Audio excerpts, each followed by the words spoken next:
Bueno, ya para entrar un poco en tema, para entrar un poco en el asunto, ya tenemos con nosotros al pastor Leonardo, a quien le damos obviamente la bienvenida en esta noche. Gracias, Pablo. Buenas noches Horacio. Buenas noches, Leonardo. Muy buenas noches, amigos. ¿Cómo están? Qué placer saludarles. Estar con ustedes de nuevo aquí compartiendo este espacio de comunicación que hemos dado de llamar La Señal. Un programa que pretende ayudarles a encontrar el camino. Es importante, ¿no? Una señal que pueda marcarnos por dónde ir. Por acá sí, por acá no. Cuidado que vienen baches. Y hablando de baches, la semana pasada estábamos hablando en este programa sobre, bueno, sectas. Qué cosa tan controversial, tan difícil en el mundo en que estamos, donde hay tantas cosas nuevas apareciendo todos los días y a veces, lamentablemente, de forma negativa. Y bueno, lo queríamos traer porque era importante hablar este tema, es delicado y espinoso. Sin embargo, nos animamos. Nos quedó mucho en el tintero por decir, porque es extenso, es enormemente grande. O sea, hay todo un mes para hablar del tema. Habría que hablar, por lo menos.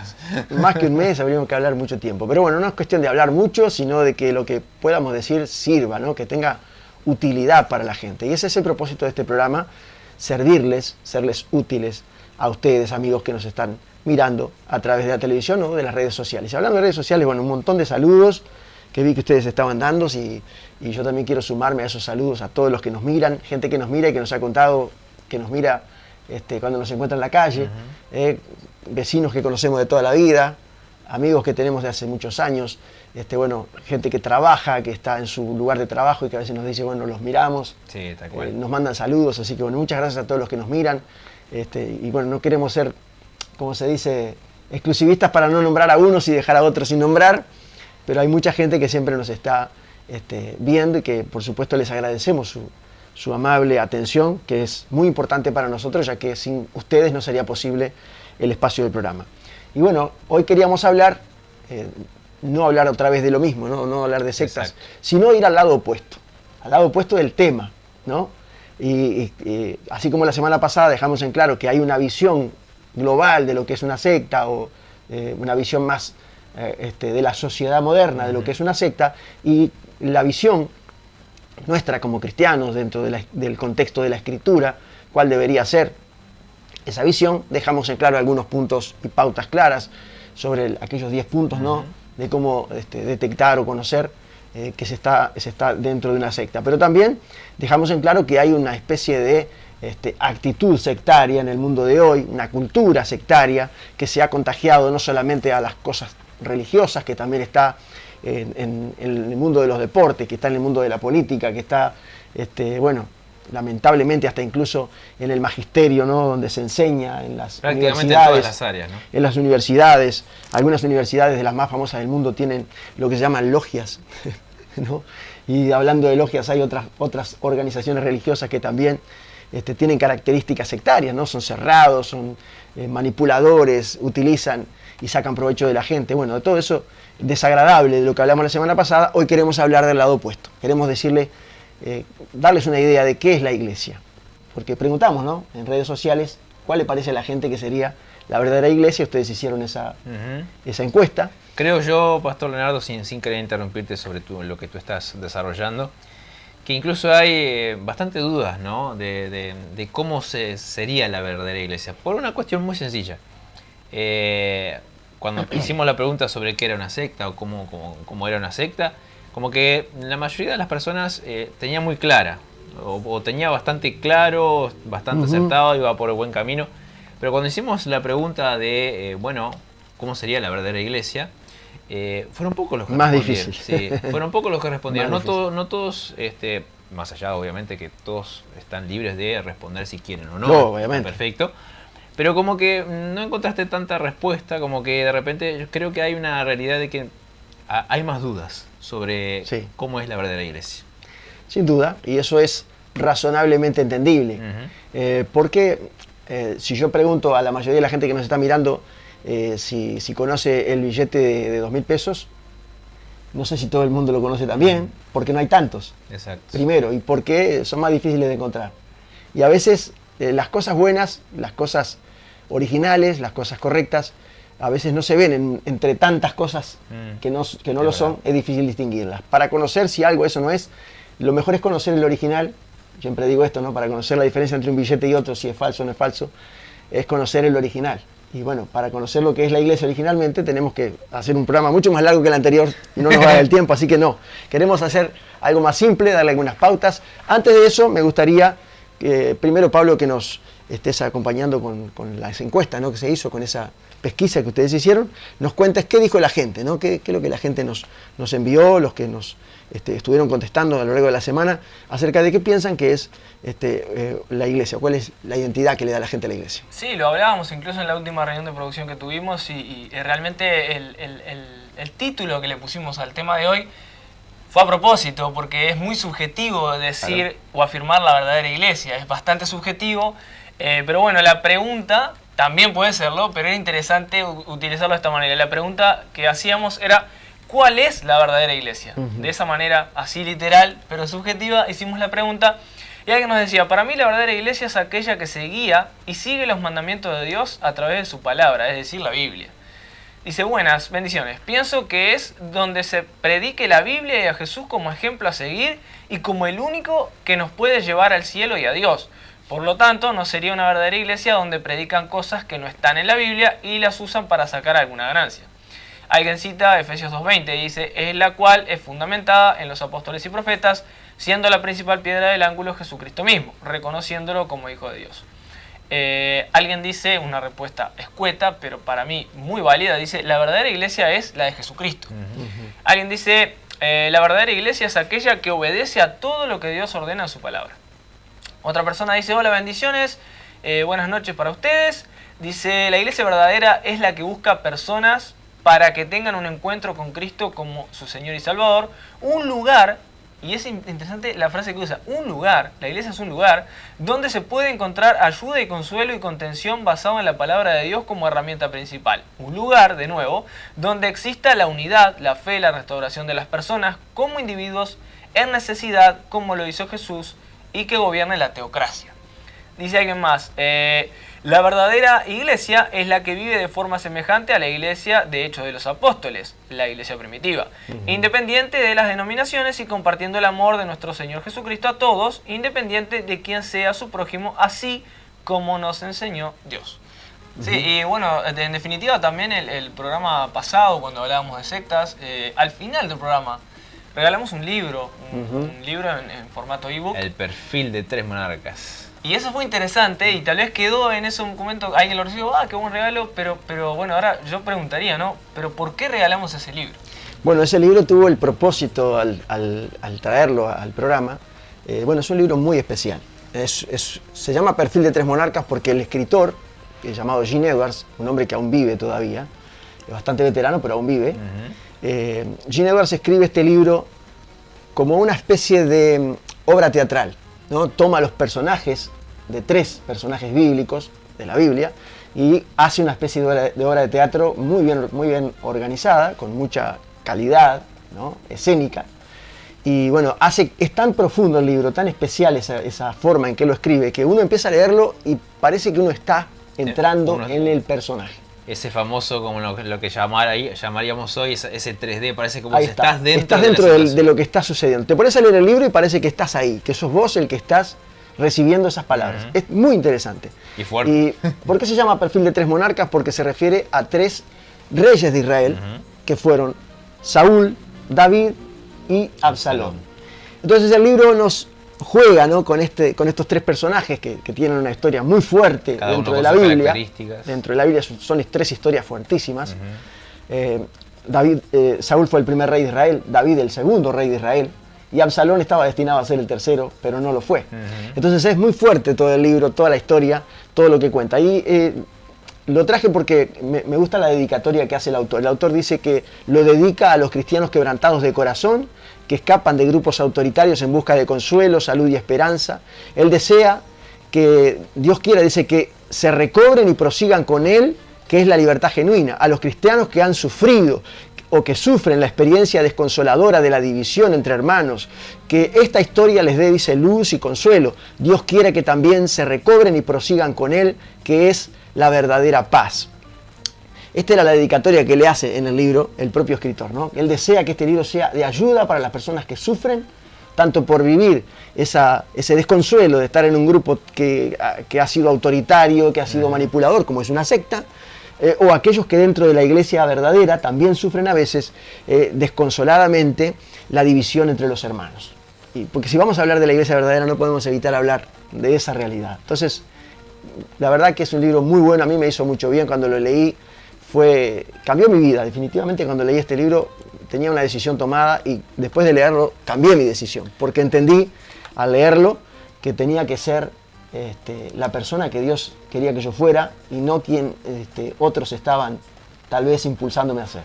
Y fue muy importante incluso para el inicio de lo que hoy es la iglesia a la que pertenecemos, sí, porque justamente este libro esclareció muchas ideas que estaban a veces, que ya estaban siendo de alguna manera revolviendo nuestra cabeza, por decirlo así, y el libro fue como digamos esa frutillita de la torta que nos llevó a decir, ajá, por acá tenemos que ir. Básicamente hablando un poco de bases sólidas, porque así es como puedo entender el hecho de que un libro a uno le dé una perspectiva nueva o le afirme una perspectiva que traía, eso termina siendo una base sólida en la conformación de nuestra personalidad, incluso de nuestro carácter. Pero hablando de personalidad, hablando de carácter, dos cosas que obviamente se interiorizan dentro de lo que es la verdadera iglesia. Y a propósito de esa pregunta que hacíamos, ¿qué es la verdadera iglesia?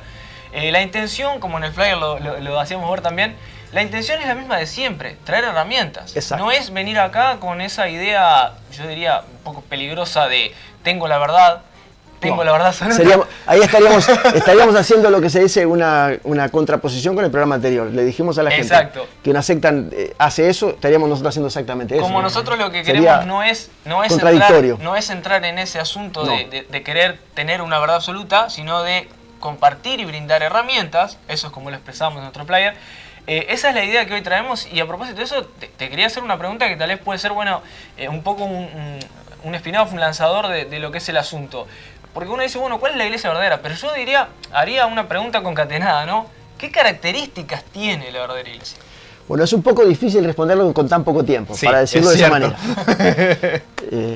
Yo sé de todas las alabanzas que ustedes dijeron antes que yo viniera acá, sobre que soy doctor en la Biblia, no sé, yo no soy nada de eso, por favor. No me pongan en esos compromisos porque... Pero la has estudiado durante mucho tiempo. Humildemente hemos leído bastante la Escritura y nos hemos preocupado muchísimo por estudiar porque es importantísimo. Porque de lo que uno aprende, no solo en la Escritura, en la Palabra de Dios como lo que es Palabra de Dios, sino también a lo largo de la historia del cristianismo, uno aprende a conocer muchas cosas que uno no debería hacer, entre otras cosas, ¿no? Y también a conocer las cosas buenas que sí debe hacer. Entonces, la verdad es que yo no soy doctor en nada. Para la gente, igualmente para la gente que le interesa, porque a ver, da un poco de propiedad también y respaldo, sí sos bachiller en teología. Es importante decirlo, no para poner un rótulo, sino para el respaldo, fuimos al seminario, agradecemos mucho a Dios por haber tenido esa oportunidad, pero no es garantía de nada, simplemente es el conocimiento que nos ayuda a entender mejor las cosas, eso sí.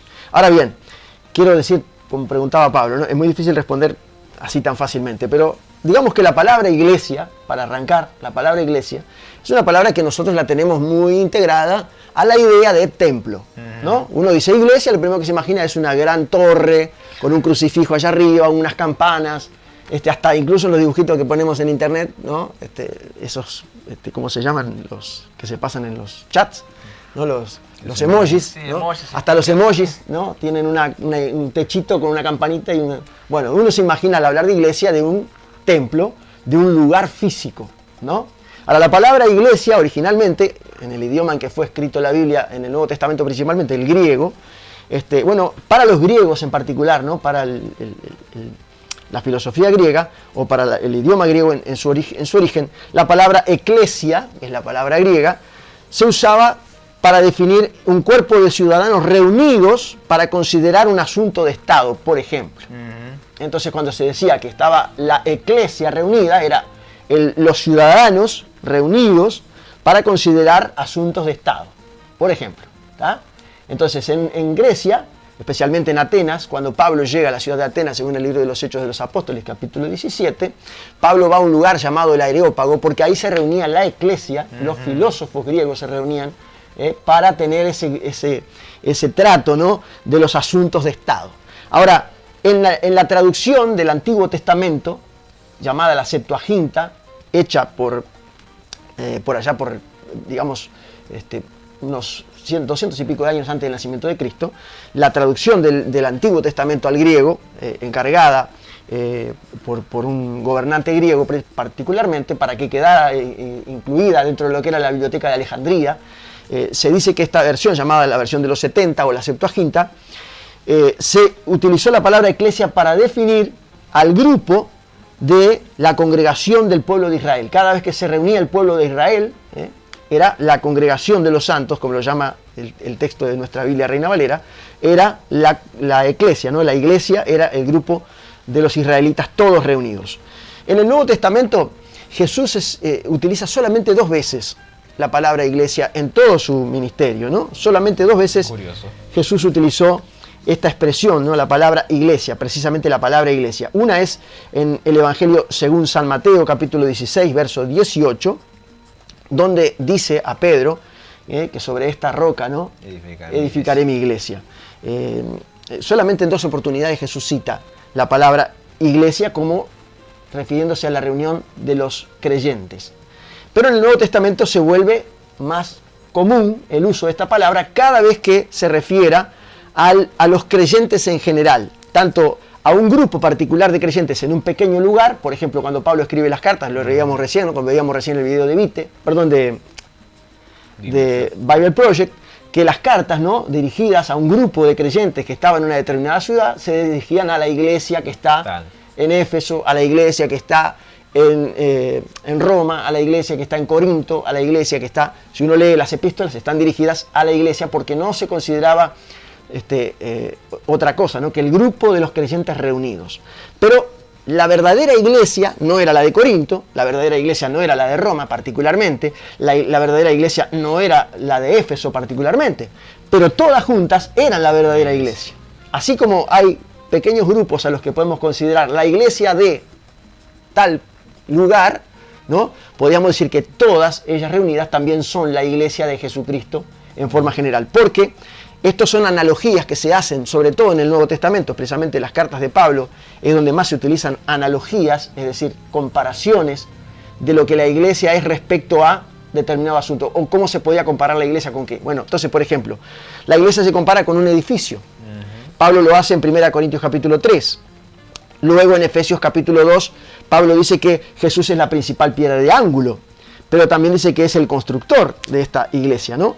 Y luego se compara también con un cuerpo, como el cuerpo viviente de todos los creyentes. Lo hace Pablo en 1 Corintios 12, 27, y dice que Cristo es la cabeza de esta iglesia, que es el cuerpo de todos los creyentes, en Colosenses 2, 19. Se compara con un rebaño, en Lucas capítulo 12, verso 32, el propio Jesús dice, ¿no?, que la iglesia es el rebaño, y Cristo, Jesús, es el pastor. San Juan capítulo 10, versículo 11. Yo soy el buen pastor, dice Jesús. También se le compara con la esposa del Señor y Cristo, el esposo, en Apocalipsis 21 y en Juan 3.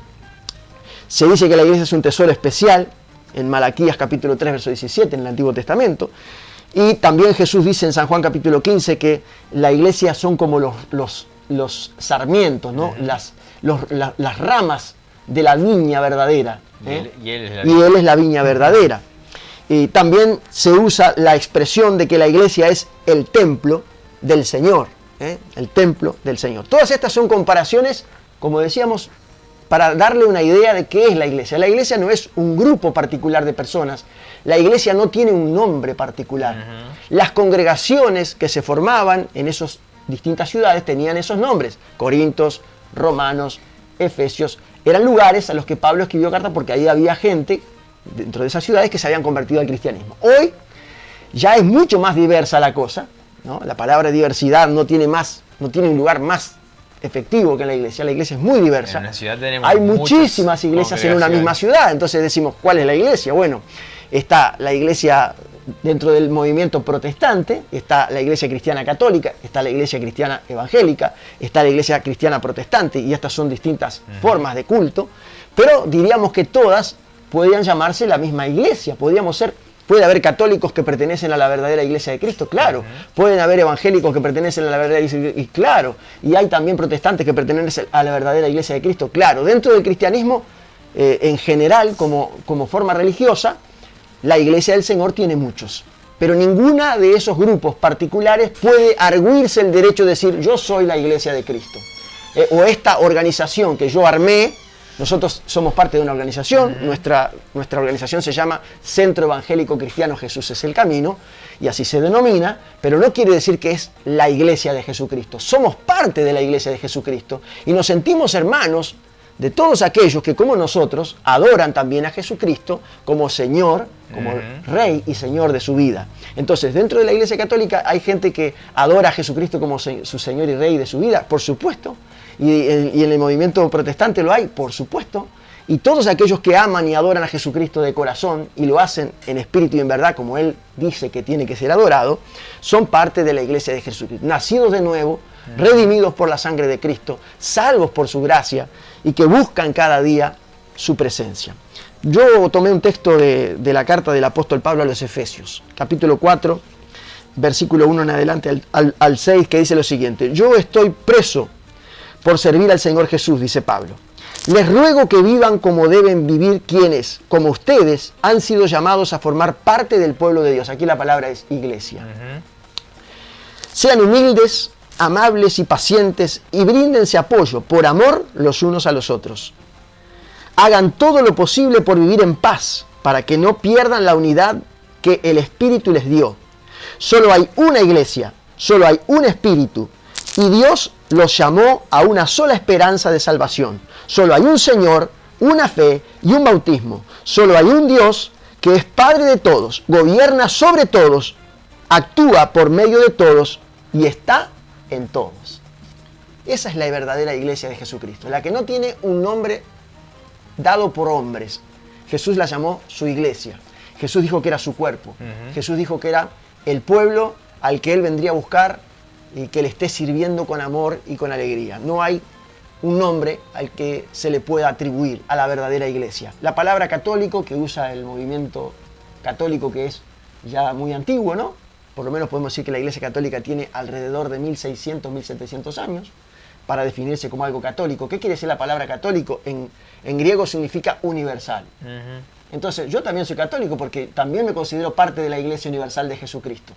Lo que puede ser una declaración controversial, el decirlo a un pastor protestante en un medio de comunicación masiva. Pero si se entiende el contexto en real. realidad, dentro del contexto de lo que significa la palabra, yo soy más católico que el más grande de los católicos porque también soy perteneciente a la Iglesia Universal de Jesucristo, y no es la Iglesia Universal del Reino de Dios, que no tiene nada que ver. La Iglesia Universal de Jesucristo somos todos los que adoramos a Jesucristo en todas partes del mundo, en todos los idiomas, de cualquier lugar que sea. Los que vivieron y han vivido y los que han de vivir y adoren y amen a Jesucristo, formamos parte de esa reunión de todos los santos, de todo el pueblo de Dios, que como un cuerpo, no como una corporación ni como una organización humana con escalafones de poder y autoridad, sino como un cuerpo donde Cristo es la cabeza y todos nosotros, cada uno de nosotros, miembro particular en el lugar donde Dios lo quiso poner, y allí tiene que estar donde tiene que estar y ser lo que tiene que ser. Es lo que es la iglesia. La iglesia de Cristo son todos aquellos que aman a Cristo y que le buscan de todo su corazón en todas partes del mundo, donde quiera que se encuentren. Hay mucho más para decir, por supuesto, es muy corto el tiempo, pero básicamente es esto: la iglesia de Jesucristo es el cuerpo universal de los creyentes que adoran a Dios, que sirven a Dios en espíritu y en verdad. Me quedo con algunos títulos que dijiste, o le doy un poco un título a las cosas, y en sí respondiste a esa pregunta que te hacía de cuál es la característica de la verdadera iglesia, y creo que se resume en ese pasaje de Efesios 4, 1 al 6. Ahí está resumido, según yo puedo entender, cuál es la característica de la verdadera iglesia. Así que por mi parte entiendo que está más que cumplida nuestra tarea por el día de hoy. Es muy interesante lo que dijimos aquí. También cabe una aclaración: sí, que también yo entiendo que soy católico, pero sí también vamos a decir algo importante: no entendemos que somos católicos apostólicos romanos. No, esa es la única gran diferencia. Eso es diferente. Ahora, sí está bueno el contexto de las cosas, sí está bueno informarse, sí está bueno aprender. Así que bueno, tal vez hoy aprendiste algo nuevo, tal vez hoy iluminó tu mente algo diferente, y era lo que queríamos lograr: traer un poco de herramientas, un poco más de herramientas para que podamos salir adelante, aprender, crecer y bueno, sobre todo prosperar en este camino que hemos tomado.